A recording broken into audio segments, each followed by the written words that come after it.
And finally tonight, gun control. The debate raged across the country after several mass shootings rattled us to our core. Congress battled it out with a historic sit-in and debated how to prevent terrorists from getting their hands on guns. And as this conversation between Nolan Finley, Stephen Henderson, and myself shows, there are still deep divisions. Is the worst thing that could happen that somebody is denied the right to buy a gun, or is the worst thing that could happen that somebody who's not supposed to have a gun gets one and does something terrible with it? And I think the American public is pretty clear about that.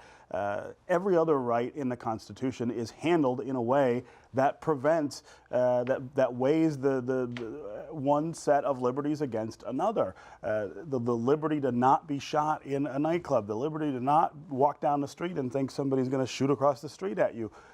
We don't talk enough about those liberties, and no one's saying that legal gun owners should lose their rights. They shouldn't. But if that happens in the course of trying to prevent these mass shootings, which are not legal and not covered by the Constitution, that's one thing. Now, I agree about the fly list. I mean, it's a mess. There's all kinds of crazy stuff going on there, and I think you have to fix that before you start enforcing the no gun buy on it. But we always retreat to this position where gun advocates end up saying, well, you can't do this because it won't work. What we need to talk about is, let's fix the fly list, and then let's make sure that nobody on it is getting a gun. But let me ask you this though. But is this the issue when we're talking about gun control legislation?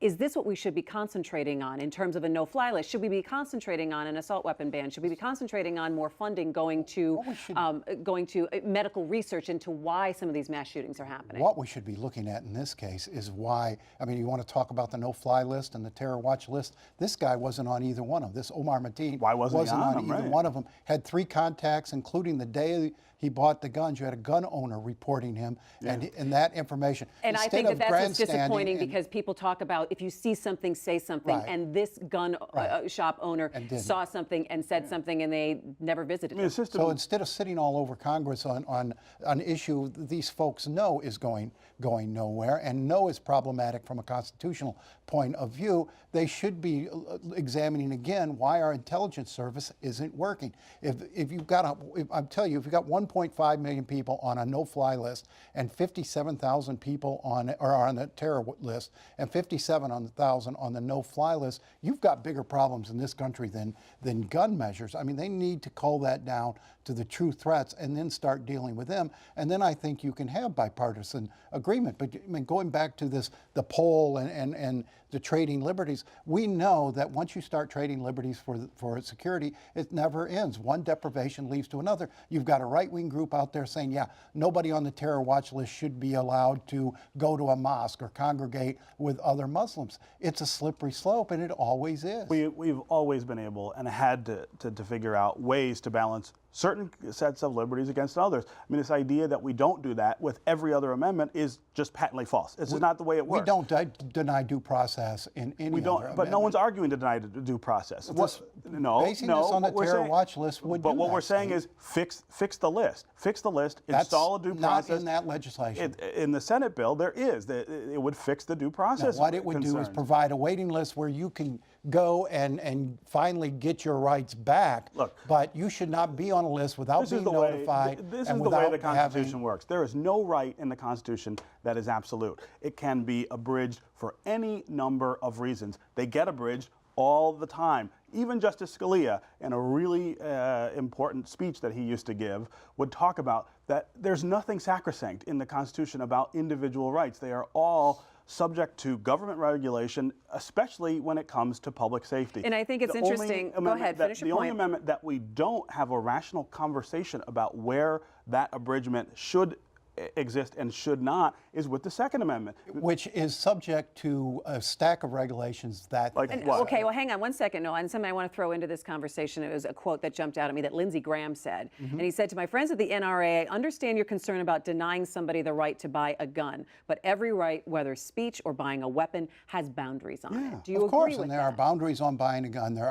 I can buy an AR-15 in 15 minutes around the corner from here. So what are the limits on? You can if you can clear the FBI list, Steve. And again, we're hung up then on cosmetic weaponry. No, instead of- I'm saying it's you too easy can't for buy anyone to go buy a gun. You can't buy an automatic weapon. Sure, I can. You cannot. Why not? Because it's illegal. I can buy a semi-automatic weapon, Which is and a what's lot the different, difference? about 1,000 rounds a Right. minute. Enough to kill 49 people 1,000 overnight in a rounds, nightclub, right? over the course let of me 5 ask- let me- hours. I've got a dozen guns in my closet that will do that. Let me ask you this, Nolan. As a gun owner, and as safe. someone who's a responsible gun owner, let me ask you this: why does someone need an AR-15? It's not about need. I mean, why do you need a lot of things you have in life? You know, an AR-15 is no different in its lethality, its killing power, probably less so than the deer rifles I have in my gun safe. So ultimately, what we're talking about here is, what is the cost of the liberty that gun owners want to exercise, right? And that's something that we balance all the time. Is the cost of their liberty the chaos that the rest of us have to live with in a nightclub in Florida, on a street in East Detroit? You know, you've got a little girl walking around who'll be crippled for the rest of her life because she was shot just a few months ago here. At some point, we should talk about. I don't want to take your guns. You know, if you want to have, if you don't, Steve, then you're not going to solve the problem. So, but this idea that any restriction will infringe your rights and not take them away from criminals is absurd. There are a lot of restrictions, Steve, and what we're talking. My point here is we gravitate to the feel-good solutions. We had I'm not talking about feel-good solutions. We had an assault weapons ban in this country, and that's not what I'm talking about. And death by the mass shootings didn't decrease. And since that ban's lifted, we've had a 36% decrease in I'm not talking about shootings by assault weapons rifle. bans. What I'm talking What are you about talking is about, then? addressing the nexus between legal gun sales and illegal possession. That's what goes on.